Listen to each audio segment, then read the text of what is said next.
Early menarche వచ్చేస్తుంది అంటున్నారు. దానికి మీరు చెప్పిన షాకింగ్ కారణాలు పాలు, అన్ని రకాల ఇంకా పోల్ట్రీ మొత్తం చెప్పలా. అన్నీ చెప్పలేదు. అదే కోర్స్ జంక్ ఫుడ్ అని అంటున్నారు. నాకు అదే జంక్ ఫుడ్, అనిపించింది. తినే ఆహారం, what we eat is what we become. అంటే మనం ఏం తింటామో అదే మన బాడీ మనకి బయటకి బట్ ఇస్తుంది. 90% ఇదొద్దు ఇదొద్దు ఇదొద్దు అనుకుంటూ పోతే ఏం మిగలట్లేదని ఒక అది బాధ. వద్దు అనట్లేదు. పాలు which is pasteurised and chicken నాటుకోడి తినండి, వద్దనట్లేదు కదా దొరకట్లేదు చాలా మందికి. So we need to be careful about what we. Right right I understand. అదే అలాగే పొల్యూషన్, మనము అగైన్ మన పీల్చే గాలి, మనకి చేసేవన్నీ అన్నిటి నుంచి ఏమవుతుందంటే ప్లాస్టిక్స్, ఇవన్నీ వల్ల ఏదో dioxins, some kind of PSBs, ఇవన్నీ పాలిఫినైల్ ఇవన్నీ బయటకు వస్తూ ఉంటాయి అనమాట. వాటి నుంచి అవన్నీ మనం అబ్జార్బ్ చేసుకుంటాం. అది నువ్వు బుక్ ద్వారా కావచ్చు, తినే ద్వారా కావచ్చు, ఇవన్నీ డయాక్సిన్స్. ఇవేం చేస్తాయి? ఇవి ఎండోక్రైన్ డిస్రప్టింగ్ కెమికల్స్ అంటాం. అన్ని ఎండోక్రైన్ సిస్టమ్స్ని డిస్రప్ట్ చేస్తాయి. డిస్రప్ట్ అంటే ఏంటో నాశనం చేసేయటం. చేయటం వల్ల ఏమవుతుందంటే అది సరిగ్గా పనిచేయకుండా అవకతవకలతో పనిచేస్తుంది. అవకతవకలతో పనిచేస్తే ఏమవుతుంది? థైరాయిడ్ రావచ్చు, ప్రికాషస్ ప్యూబర్టీ రావచ్చు.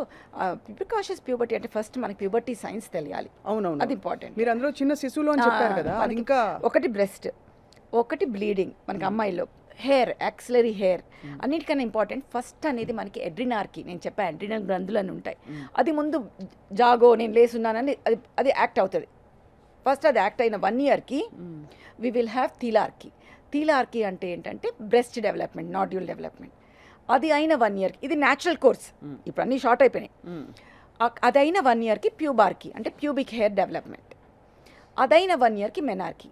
అంటే మనం ఇచ్చే స్ట్రెస్ 7th క్లాస్ పిల్లల్లో లేక 5th క్లాస్ పిల్లల్లో మనం స్ట్రెస్ బాగా ఇచ్చేస్తే, వాళ్ళకి ఇచ్చే జంక్ ఫుడ్, ఎక్సర్సైజ్ చేయకుండా ఊబకాయం ఎక్కువ అవటం వల్ల శరీరంలో కొవ్వు నుంచి, చర్మం కింద ఉన్న కొవ్వు నుంచి ఈస్ట్రోజన్ రిలీజ్ అవుతుంది. సో ఇవన్నీ అర్థం చేసుకోవాలి.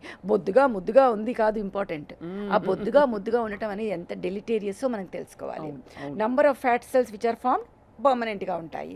ఆ ఫ్యాట్ సెల్ నుంచి oestrogen release is something which is not.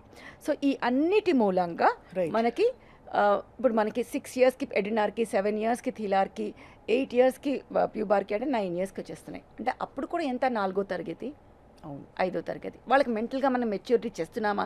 మన ఇళ్లలో మనం ఏం చేస్తున్నాం? పిల్లల్ని ఇంకా చిన్న పిల్లలలాగా ట్రీట్ చేస్తున్నాం. కరెక్ట్.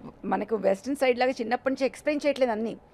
సో మెంటల్లీ వాళ్ళు చిన్నళ్ళు, ఫిజికల్లీ పెద్దగా అయిపోతున్నారు. అవును. So what can happen?